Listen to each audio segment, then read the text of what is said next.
হযরত আদম গুনাহ করার পর, বেহেশত থেকে বহিষ্কৃত হওয়ার পর তিনি একটা ভুল করে ফেলছিলেন না? কথা বলেন। হ্যাঁ, দীর্ঘকাল তিনি তওবা করছেন, তার তওবা আল্লাহ গ্রহণ করেন নাই। এক সময় তিনি আল্লাহর কাছে তওবা করে বললেন, আসআলুকা বিহাক্কি মুহাম্মদ সাল্লাল্লাহু আলাইহি ওয়াসাল্লাম লিমা গফারতা লি। আল্লাহ, তোমার কাছে মুহাম্মদ সাল্লাল্লাহু আলাইহি ওয়াসাল্লাম উসিলায়, সদকায়, ভিক্ষা চাই, তোমার হাবিবের খাতিরে আমি আদমকে এবার মাফ করো। কে বলছেন? আল্লাহ তাআলা ডাক দিয়ে বললেন, ইয়া আদম ওয়া কাইফা আরাফতা মুহাম্মাদান ওয়া লাম আখলুকহু। রে আদম, এখনো তো আমি মুহাম্মদ সাল্লাল্লাহু আলাইহি সাল্লামকে জমিনে পাঠাই নাই, তুমি কেমন করে আমার হাবিব মুহাম্মদ সাল্লাল্লাহু আলাইহি সাল্লামের পরিচয় লাভ করেছো?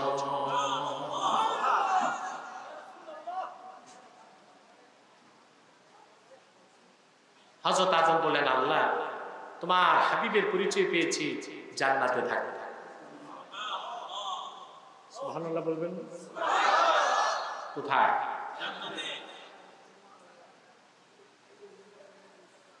আদম ডেকে বললেন, قال لأنك يا رب لما خلقتني بيدك ونفخت في من روحك رفعت رأسي فرأيت على قوائم العرش مكتوبا لا إله إلا الله محمد رسول الله। আল্লাহ, তুমি যখন আমাকে বেহেশতে তৈরি করছো নিজ হাতে, আর আমার মধ্যে রূহ ফুৎকার করেছো, আমি যখন মাথা তুললাম জীবিত হয়ে, দেখি তোমার আরশে আজিমে লেখা লা ইলাহা ইল্লাল্লাহ মুহাম্মাদুর রাসূলুল্লাহ সাল্লাল্লাহু আলাইহি ওয়াসাল্লাম। তখন আমি বুঝলাম, ফাআলিমতু আন্নাকা লাম তুদিফ ইলা ইসমিকা ইল্লা আহাব্বাল খালকি ইলাইক। আল্লাহ, আমি বুঝে গেছি তখন তোমার কাছে মুহাম্মদ সাল্লাল্লাহু আলাইহি ওয়াসাল্লাম সবচেয়ে প্রিয় বলেই নিজের নামের সাথে তোমার মাহবুবের নাম তুমি লিখেছো। সুবহানাল্লাহ।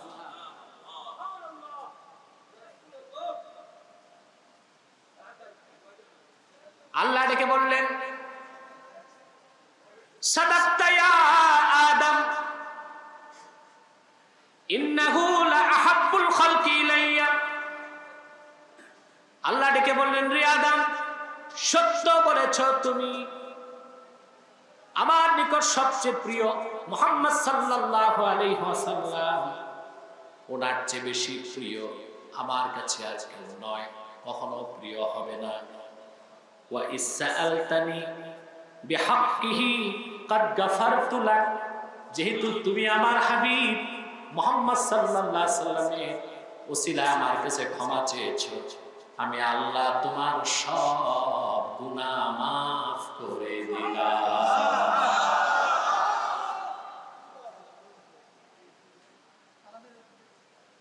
তারপর আল্লাহ আদমকে মাফ করে একটা কথা বলে দিলেন। কি বললেন? ওয়ালাউলা মুহাম্মদ সাল্লাল্লাহু আলাইহি ওয়াসাল্লাম মা খালাকতুকা। আদম, ভালো করে মনে রাখিস, সন্তানদের বলে দিস, যদি মুহাম্মদ সাল্লাল্লাহু আলাইহি ওয়াসাল্লামকে সৃষ্টি না করতাম তো তুই আদমকে আমি তৈরি করতাম না। আমাদের দেশে কিছু বাটকারা মৌলবী সাহেব আছে, উলুমে হাদিস পড়ছে, কি যে পড়ছে কাছে বসলেই বোঝা যাবে। বিশেষ করে লা মাযহাবী মৌলবীরাই ঢালাও ভাবে সহিহ হাদিসকে মওযু বলে। তাদের মধ্যে কেউ কেউ মওযু বলার চেষ্টা করে হাদিসটি, অথচ এই হাদিসটি ইমাম বাইহাকী দালাইলুন নবুওয়াতে উল্লেখ করেছেন, ৫ম খণ্ড ৪৮৯ নম্বর হাদিস। কথা খেয়াল করতেছেন? ৪৮৯ পৃষ্ঠায় এবং ইমাম হাকিম তার মুস্তাদরাকে হাদিসটি উল্লেখ করেছেন। ইমাম হাকিম হাদিসটি উল্লেখ করেছেন এবং ওয়াসাহহাহু হাদিসটিকে সহিহ বলে হুকুম প্রয়োগ করেছেন। বাইহাকিও দালাইলুন নুবুওয়াতে হাদিসটিকে উল্লেখ করেছেন এবং হাদিসটিকে সহিহ বলেছেন। শুধু তাই নয়, ইমাম সুয়ুতি হাদিসটিকে সহিহ বলেছেন। ইমাম নাবহানি আনোয়ার মুহাম্মাদিয়াতে এই হাদিসটিকে সহিহ বলেছেন। মোল্লা আলী কারি মিশকাতুশ শরা মিরকাতে এই হাদিসকে সহিহ বলেছেন। খাতিব কাস্তালানি মাওয়াহিবুল লাদুনিয়াতে এই হাদিসকে সহিহ বলেছেন। ইমাম জুরকানি শারহে মাওয়াহিব হাদিসটিকে সহিহ বলেছেন। এখন মৌলভী সাহেব দেখছে কোন এক হাফিজুল হাদিস জয়ীফ বলছেন, বাস পুরো হাদিসটাকে কি বলে দিছেন? না, হাদিস সহিহ কি জয়ীফ এটা একটা ইজতিহাদি বিষয়। একজন দুইজন মুহাদ্দিস জয়ীফ বললে বাকিরা যদি সহিহ বলে সে হাদিসকে জয়ীফ বলা যাবে না, সহিহ বলতে হবে। কারণ একজন দুইজনের ইজতিহাদে ভুল থাকতে আল্লাহ তাআলা তার হাবিব মুহাম্মদ সাল্লাল্লাহু আলাইহি ওয়াসাল্লামের খাতিরে আদম থেকে ঈসা পর্যন্ত সমস্ত নবীদেরকে নবুয়ত দিলেন। আল্লাহ মানব জাতিকে সৃষ্টি করলেন। সুবহানাল্লাহ। কথা বুঝতেছেন? শুধু কি তাই? কোরআন শরীফে আল্লাহ বলেছেন ওয়া ইয আখাযাল্লাহু মিসাকান নাবিয়্যিন। এই আয়াতের ব্যাখ্যায় হযরত আলী রাদিয়াল্লাহু তাআলা আনহু থেকে এবং ইবনে আব্বাস থেকে তাফসীর এসেছে, তারা উভয় তাফসীর করেছে। আদম থেকে ঈসা পর্যন্ত প্রত্যেক নবীকে নবুয়ত দেওয়ার আগে আল্লাহ ওয়াদা নিয়েছেন, যদি আমার নবী মুহাম্মদ সাল্লাল্লাহু আলাইহি ওয়াসাল্লাম আগমন করেন তোমাদের নবুয়ত রহিত হয়ে যাবে। সুবহানাল্লাহ। আমার নবী মুহাম্মদ সাল্লাল্লাহু আলাইহি ওয়াসাল্লামের উপর অবশ্যই তোমাদেরকে ঈমান আনতে হবে, ওনাকে সাহায্য করতে হবে। সুবহানাল্লাহ। প্রত্যেক নবী এই ওয়াদা গ্রহণ করলেন, আল্লাহর কাছ থেকে নবুয়ত পেলেন। সুবহানাল্লাহ বলবেন। সেই জন্য মুহাম্মদ সাল্লাল্লাহু আলাইহি ওয়াসাল্লাম শুধু আমাদের নবী নন, তিনি নবিয়ুল আম্বিয়া। আদম থেকে ঈসা পর্যন্ত সকল নবীগণের নবী, আর কিয়ামত তক যত মানুষ আসবে সবার নবী। রাসূলুল্লাহ বলেছেন বুইস্তু ইলান নাসে কাফা। এই যে আন নাসের আলিফ লাম, মুহাদ্দিসগণ বলেন এই আলিফ লাম লিল জিনস, সব মানুষ শামিল।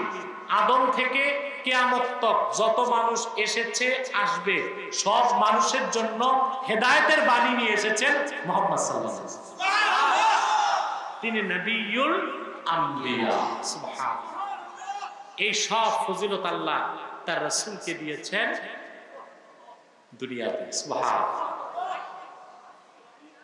তারপরে শুধু কি তাই, নবীজি মুহাম্মদ সাল্লাল্লাহু আলাইহি ওয়াসাল্লামের দ্বীনকে আল্লাহ পরিপূর্ণ করে দিলেন 23 বছরে। কত বছরে? অথচ ওনার আগে লাখের উপর নবী রাসূল এসেছেন, দ্বীন কি পরিপূর্ণ হয়েছে? কথা বলেন।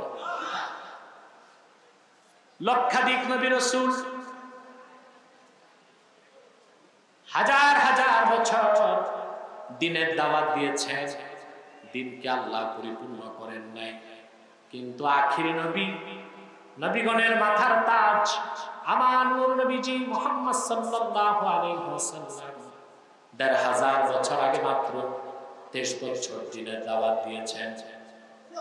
আরাফার ময়দানে নূর নবী যখন উপস্থিত হলেন, আল্লাহ ঘোষণা করলেন আল ইয়াউমা আকমালতু লাকুম দীনাকুম ওয়া আতমামতু আলাইকুম নি'মাতি ওয়া রাদিতু লাকুমুল ইসলাম দীনা।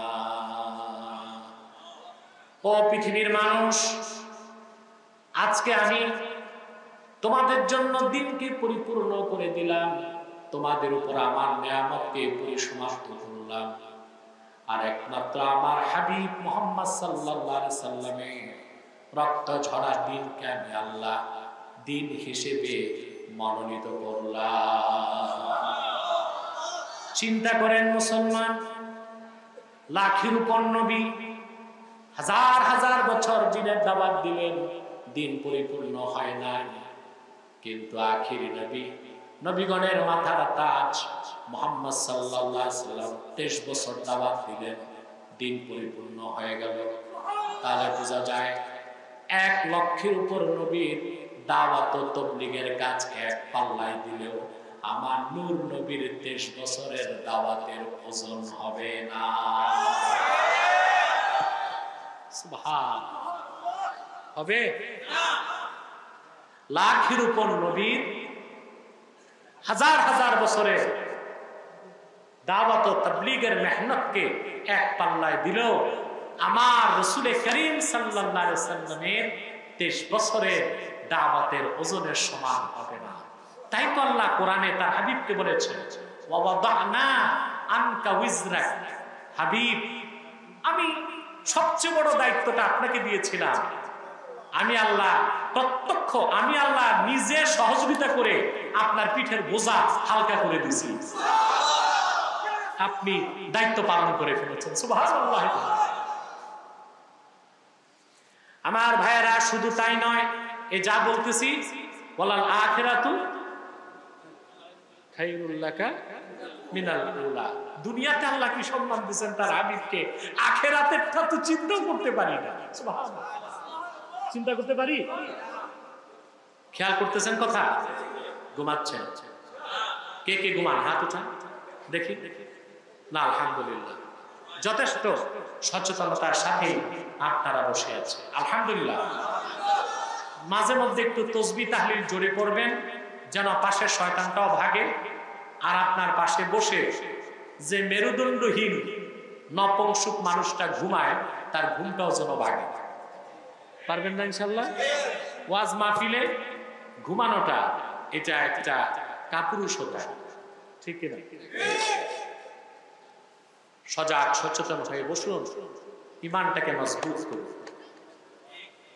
আল্লাহ তাআলা তার হাবিব মুহাম্মদ সাল্লাল্লাহু আলাইহি ওয়াসাল্লাম খাতামুন নবিয়্যিন হিসেবে, সর্বশ্রেষ্ঠ ও সর্বশেষ নবী ও রাসূল হিসেবে প্রেরণ করে মুহাম্মদ সাল্লাল্লাহু আলাইহি ওয়াসাল্লামকে আল্লাহ তাআলা ১৫০০ বছর আগে নবুয়ত ও রিসালাতের দরজা বন্ধ করে দিয়েছে, দ্বীনকে পরিপূর্ণ করে দিয়েছে।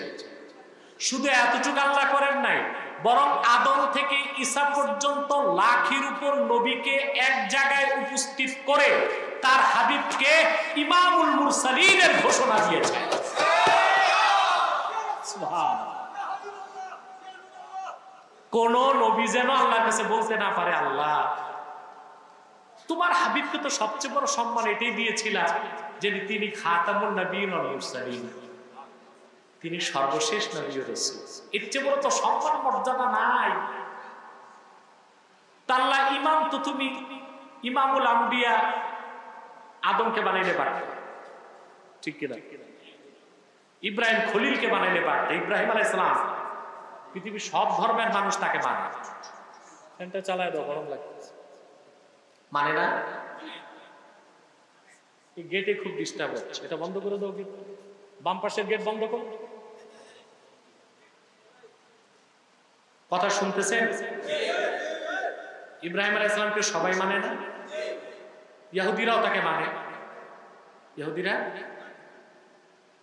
খ্রিস্টানরাও তাকে মানে। ইব্রাহিম আলাইহিস সালামকে ওরা বলে আব্রাহাম। কি বলে? আব্রাহাম। আবার